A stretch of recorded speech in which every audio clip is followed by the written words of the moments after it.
Welcome to Photoactive, a podcast about photography and technology. I'm Kirk McElhearn. And I'm Jeff Carlson. You can find show notes, including any photos we discuss in this episode, at photoactive.co. That's photoactive.co.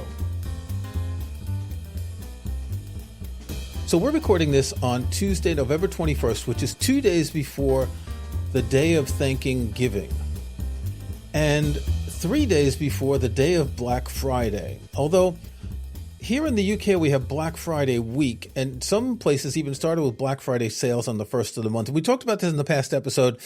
This episode won't be out until the 1st of December, so Black Friday is going to be gone. We just talked briefly. Are you buying anything? Have you bought anything? Everything that's on sale here now will be on sale Friday. I don't expect many stores to have things on sale that start on Friday because it's a season, right? It's not a day or a week anymore. But have you bought anything yet? I haven't really found anything that I need. As usual, I need to look into my storage situation. That's usually when I'll buy inexpensive hard drives. But I don't know. Mostly I've got everything. Well, I shouldn't say this out loud because then I'll have a catastrophic hard drive failure. But for example, I've traditionally gotten like battery chargers or power bricks that will let you plug in several USB things to charge. And if anything, I would consider one that has more USB-C ports than USB-A ports. But at the same time, I think that honestly, I'm covered. I don't need any of these things. Maybe if I was traveling, I would revisit things to take while traveling. But seriously, the closest thing that I got was on Woot, W-O-O-T. They had an actual Apple Watch fast charging cable, which is usually $29, $30, and they had it for $22. And I decided to get that because I have one upstairs in my office and I want one downstairs to charge my watch faster. And it sounds silly. That's lazy, Jeff. That's lazy. It's lazy, but there've been some times when I've needed to just top it up, and it would just be easier to put it on the little charger that's already downstairs that has an older charger that takes a really long time. So, I'm going crazy this holiday shopping season. So next to my bed in the bedroom, I have that, I think they call it the travel charger, the MagSafe travel charger that folds and it opens and you can do a phone and an Apple Watch. Yeah. It's not a fast charger for the Apple Watch, but I don't care. I have a fast charging disc down in my office for when I do need a fast charge. Yeah. And I even have another charging disc in a drawer, which is a slow one, because at one point I traded in an Apple Watch to Apple. So you send the watch, you keep the band, the charging disc, and stuff like that. Exactly. So I don't really need another one, but it's always good to have those things because the watch doesn't charge with a plug. It has to have the special disc. And so if you lose it, then you're out of luck. Exactly. And that's the thing. I have plenty around, and we have I have one in my bedroom next to the bed. I have one in my office, which is actually the fast charge one, because I will tend to Hi, welcome to Watch Active, our new Apple Watch Focus podcast. Well, wait a second. We should mention that you have written many versions of a book about the Apple Watch at Take Control Books, and that's why you know so much about the Apple Watch. There you go. Wow. I did not think this was going to turn into a pitch for my products, but yes, let's do that. So I tend to wear my watch overnight because I actually like not so much to track my sleep, which I guess is a nice bonus, but just because I like having the alarm go off on my watch, which just pulses my hand rather than have a big blaring alarm, whatever. Yeah. And so I tend to take my watch off sometime during the day when I'm working up in my office and charge it there. And that's where the fast charger is. And then we have just one that's in the living room so that either me or my wife can drop a watch on it. And the one in the living room, if I've not charged whatever, I find myself in the living room and it's low. And if I want to put it on the charger, then it's going to take a long time for it to charge up. And I'm saying these words out loud, and it sounds so lame and so like first world whatever. But Yeah. listeners of this podcast will know there are some things where if you get a little bit of a boost in time savings or whatever, it does make a real difference, whether that's with camera gear or outdoor gear or, charging your watch. And for $20, I'm able to make my life a little bit easier sometimes. There you go. So there is a concept in Buddhism called dukkha, Dukkha. You may have heard in Buddhism there's this thing called the Four Noble Truths, and the first truth is often translated as life is suffering. Dukkha is translated as suffering, but that's not what it is. It's not all about suffering. The idea is that suffering is part of life. But dukkha isn't suffering. Dukkha is annoyances. I think the original meaning of the word dukkha was a rickety wagon wheel, right? So imagine you're in one of those horse-drawn carts and you have that rickety wagon wheel and it's uncomfortable. And these little things, these frictional things in our world are tiny bits of dukkha that annoy us, that you want to charge the watch and you can't do it fast enough, and that's just frustrating you. So I'm all in favor of getting rid of the static around us, right? The little dukkha of things like that to make life just a little bit better. Absolutely. See, we've completely justified our reasoning here. And this actually brings me to the idea of suffering, because there's a word that I know that you love that I am very much going to try to get you to say during this podcast.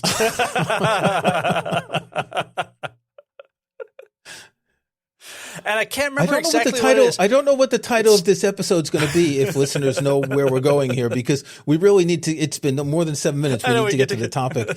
And yes, you want me to say the B word, but I'm not going to say it. What is it? I can't remember. Please, Kirk, tell me what that word is. I'm not going to say the B word because I think it's a dumb word. We're going to talk about blur. That's the good word. No, the other one's the bad that does word. start with B, but I don't think that's the one. We're going to talk about the blur you get in photographs. And there is I want to say that there's an obsession with certain photographers to have the fastest lens possible, to have the most blur possible behind the subject. Yes. Blur is useful when you're doing portraits. So the subject is against a diaphanous background, right? The background's not clear, so it doesn't distract. Of course, many times in environmental portraits where you're showing someone doing their work, you want the background. But if you're taking a portrait of someone in the woods, you don't necessarily want the trees to be too present. But there are other ways to do this. And what I'm thinking is, I don't know if we talked about this in the past, the fact that the software is getting so powerful may obviate the need for certain things. Like with the noise reduction tools that we have with software, you may be able to shoot higher ISO. With the tools that we have now to blur photos, you may not need to get that f/0.9 lens that you've been lusting after, which costs as much as a car or something. I'm exaggerating.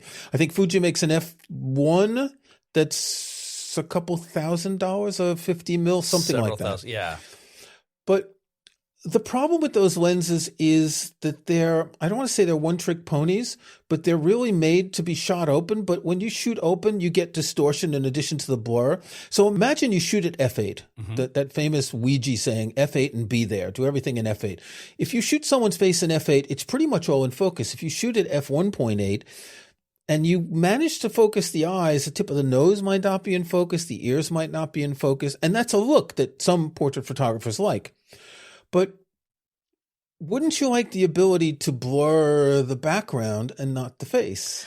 Yes. To use that ability, which you'll talk in a minute about how the iPhone does that, to use that ability to make the background stand out without affecting the focus plane of the subject. Yeah.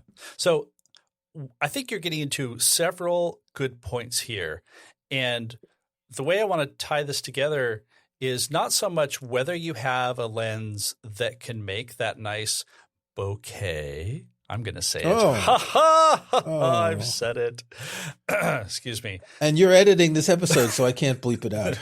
I'm editing this episode, so I'm going to use AI to make you say, I'm Kirk Backlund, and I love bokeh. No, I will not do that. So it's not so much that you have a lens that can create this image, and that's a choice. That's a definite thing that you're doing. And as you said, maybe you only have a lens that is wide open f3.5. Like I have one it's a 3.5, and as you zoom in, the aperture gets narrower, and so you don't have as much option to do that in camera. That's all fine. What we're talking about today is the ability to give you more control over how that turns out in software later. Because previously, if you shot it at 1.4 and you had that nice blur, you're stuck with that blur. If you shot it at f8 and it's not blurry, you're stuck with that unless you wanted to do some very complicated, talent-intensive stuff in Photoshop. And that's sort of another realm. And what we're seeing now is the ability to add that simulated blur. And this isn't new, but it's advanced quite a bit, which is why we're bringing this up, even though we talked about it in an episode early on in the podcast. We'll put a link in the show notes. But now we can do this either in camera with like an iPhone, or there are now new tools that will let you do this in software. And the point is you have control. So you can start with something that has deep focus all the way through, and you say, that's a really good picture of this person, but the trees in the background, or maybe there's like a playground or something, it's just distracting enough that your eye goes there instead of to the subject.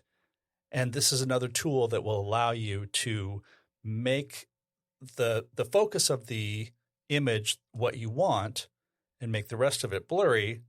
And the key thing here is it doesn't necessarily look simulated, which I think is a fairly big advance over what we've had even a couple of years ago. Doesn't necessarily, the adverb is important there. Yes. So tell us how portrait mode works then. How does it know to separate the subject from the background?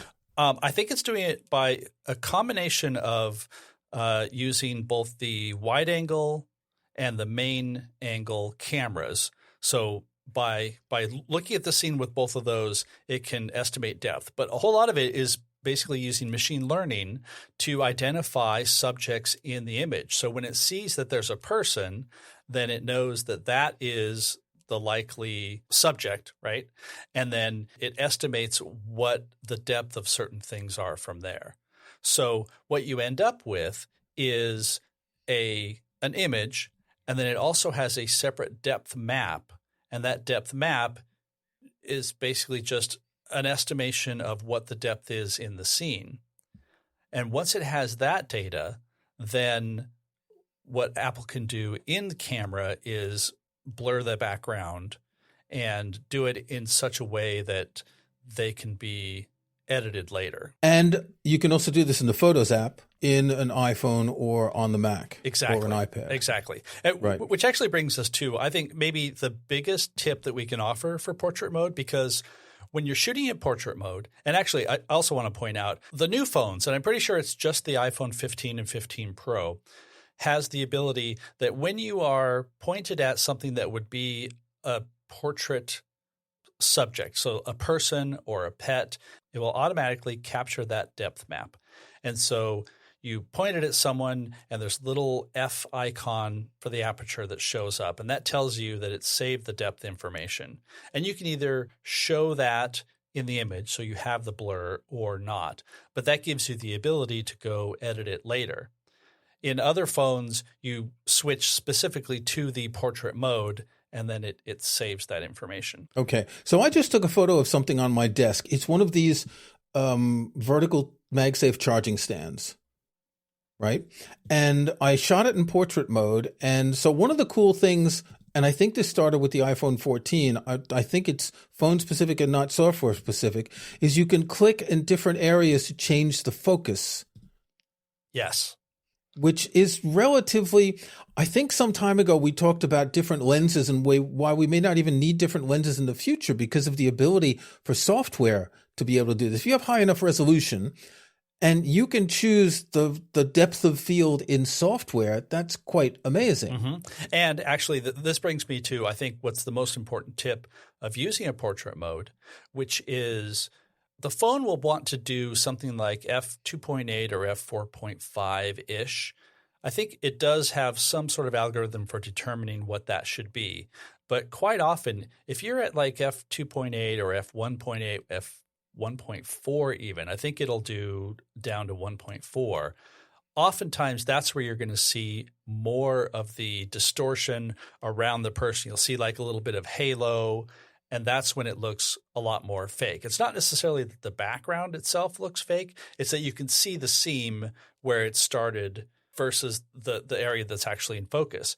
And so if you're taking portrait mode photos, the best thing you can do is if you still want that blurry background look, just go in and edit it so that you have set it to like f5.6 where you still get some blurriness, but you don't have that extremeness of the extreme 1.4 blur. But at the lower apertures, higher number, lower simulated aperture, you're going to lose those artifacts.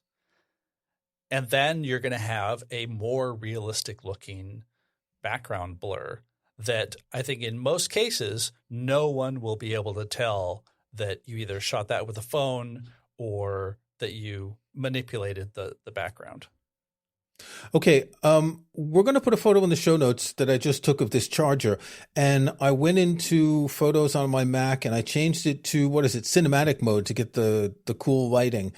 But if you look at the top of the charger itself is blurry, so it's not really perfect. I mean, the thing is on an angle, it's not straight, but still, as you're talking about those edges, this is an example of the limitations of portrait mode, that the round part of the charger, if you zoom in, is blurrier than it should be, which frankly, it's not a bad photo as a product photo for this sort of thing.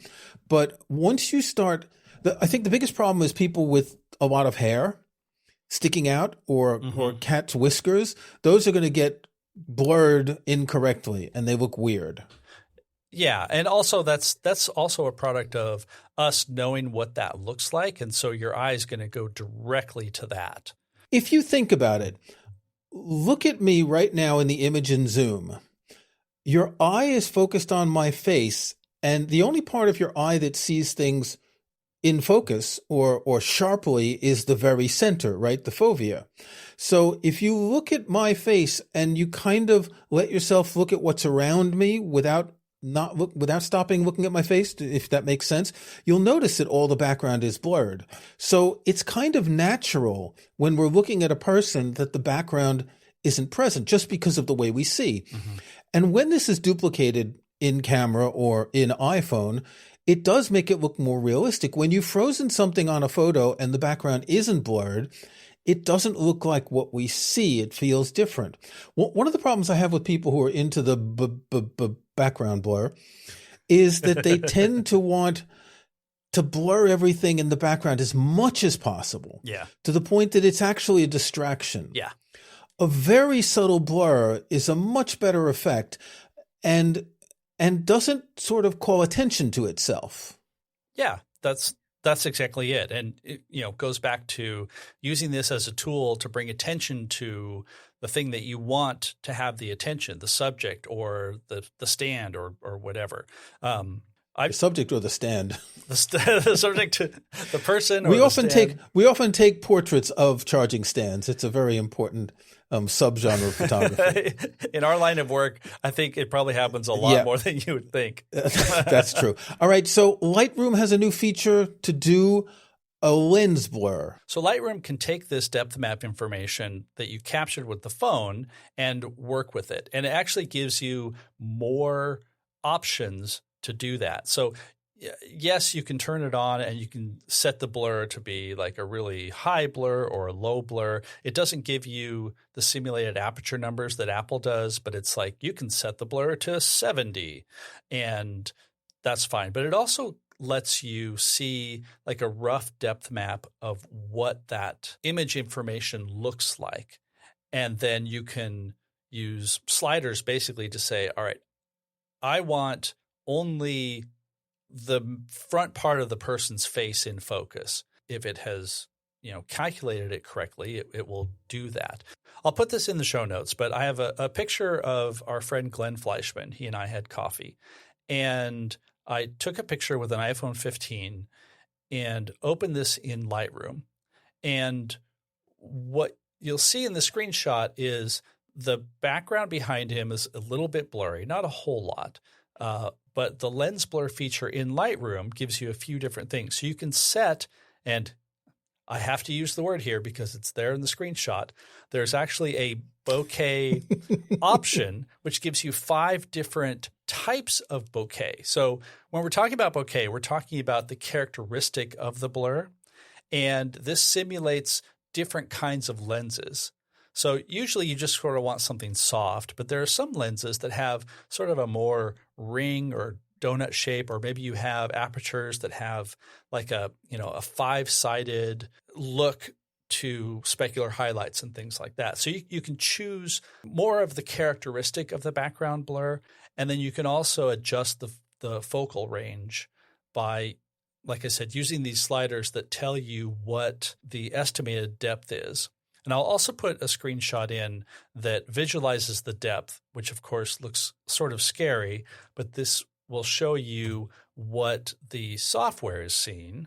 Basically, color-coded depth information. So things that are more yellow and brighter are the foreground. Things that are purple and blue and pink, those tend to be the background. And one advantage here that you don't have in, say, Apple Photos is you can use a tool and paint in some of the focus. So if maybe the depth map didn't end up correctly, or maybe like you want the extreme foreground to be blurry instead of in like sharply in focus, you can just paint that in and basically mess with it in order to get a better result. Again, like I said earlier, this is giving you more control over what you're doing, not just with, lighting and color and all that, but you're simulating that depth in a fairly natural way. Okay, but this is lens blur only with photos from the iPhone, right? Yes and no. So if you have depth map information in the file, it will use that. If you don't, so let's just say you have a raw file, it will do its own calculation, and it will look at the image and determine and build a depth map based on what it can see there. Okay, that's pretty cool. Now, we're going to put another screenshot into the show notes that I just added. It is Snapseed, which has what they call a lens blur option. So I've taken my photo that you saw earlier of the charging stand, and I've activated the lens blur tool to show you what it looks like. It's 2 concentric circles with a dot in the middle. And basically the blur between the first 2 circles is not strong. Between the outer 2 circles, it's stronger. This is the free iOS app Snapseed. I believe there's also an iPad version. Many apps have, what do you call it, a circular gradient option where you can do something like that. I know that in Capture One, you could have a circle or you could make it into an oval, different things if you wanted to do any kind of blur of individual objects and not only the entire photo. So there are plenty of ways you can do that, but that's not the depth map. That's a totally different thing. That's blurring a flat photo, and you can't just choose to draw around the person with those tools and say, this is the foreground and I want to blur everything else. However, this lens blur tool is very interesting for certain types of photos. Mm-hmm. Again, giving you lots more creativity as to what you want, because the whole point of having a lens blur is to dictate how you want the viewer's eye to travel through the frame. So you want the viewer's eye to be immediately drawn to, say, a portrait subject's eyes. So like those should be in focus, and maybe it's not important that the ears are in focus because that That's the look. I know I know it's a style, but it looks too weird when I see that. It does look a little bit too artificial. Yeah. Okay, so the options we have are iPhone, because it gives you a lot of possibilities afterwards. Mm-hmm. Something like Lightroom, which uses the same depth mapping information. And then you have the tools like Snapseed or many other editing tools. I'm sure Lightroom has a similar circular gradient filter that can have a fall off, and you can adjust the fall off, and you can add brightness or dimming, a kind of vignette effect to it. Yeah. So all of these allow you to approximate the blur, but there is nothing like a good photo with natural blur. And we have to have a cat photo in the show notes for this episode. Yes, we do. So there's a photo of Titus, the very close-up photo. I would say that technically it's not a good photo because his eyes are out of focus, but I really like the way the fall off happens. It looks like the camera focused on the space between his eyes, above the bridge of his nose. The left eye is a bit in focus, the right eye is out of focus, but you can see just the natural blur that's going toward the side of his face. And, you picture the shape of a cat's head, kind of like a ball pointing to you. So naturally, the focal plane is going to fade off. This was shot with my X Pro 2 a few years ago with Fujifilm's 35mm f2 lens, so 50mm equivalent at f2.5. So if I had shot this at f5.6 or f8, the whole face would have been in focus and you'd still have some blur in the background. But I like the way you get that fall off of the softness of his whiskers and the fur behind his eyes and his nose. You see the eyes and the nose like a triangle, and the rest of it just kind of fades into the darkness. Yeah. Well, and this is a really good illustration of something that I think is still very difficult for all the things we've been talking about, because a cat or a dog. Getting a cat to stand still long enough to take a photo is already, yeah. But just like having a lot of hair, a lot of texture, even though all of the models are getting better at recognizing that, that's still a hard task. Something that is just a human with maybe some flyaway hair, that's not as difficult anymore, but a cat definitely. But, the iPhone now recognizes pets as well as people. And so it's getting better.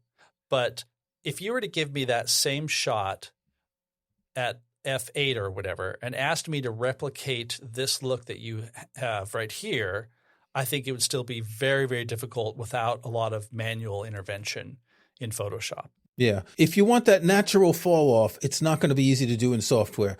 You can get the focal plane of the subject and the background, but you can't get the globality of that fall off. You can. It would just take a lot more work. And so the good news is this is becoming easier for most subjects, not super close-up picture of a fuzzy cat. And that's kind of the point that I wanted to make here was you have the ability to do this, and it's not that difficult. You're not building lots of layers and masks and things in Photoshop to do it. You can literally just say, I want the background to be a little bit more blurry, and I want it to have this characteristic, and there you go. Like there's your family holiday shot right there. Okay, shall we move on to snapshots? Let's move on to snapshots. What have you got? It's Black Friday week. What did you buy? It's Black Friday Friday week. You bought a charging disc, but what else? What else have you got for a snapshot? I actually bought something that is on a Black Friday deal that I did not buy at a Black Friday deal. Here is my problem. I'm going to state the problem and then tell you the solution. When we are doing things like this, now you and I are on a Zoom call, and I'm just using the built-in camera in my MacBook Pro, which is fine. And we're only recording audio, so who cares? But there are some times when I'm doing like a presentation where I will use a better camera, either my Fuji X100V, or sometimes if I'm doing like an actual meeting, like video meeting with somebody, I will use my iPhone. And the iPhone has the great feature that you can use it as a webcam. The problem that I've always really run into and hated is, what do you put the iPhone in? And I've got a bunch of these little, spring-loaded clampy things that you put on a tripod, and I hate them. I always pinch my fingers. They are hard to work with. They're just terrible. So I solved this by getting, and this is, something that I'm sure is made by 50 different Chinese manufacturers. This is a universal magnetic tripod mount adapter.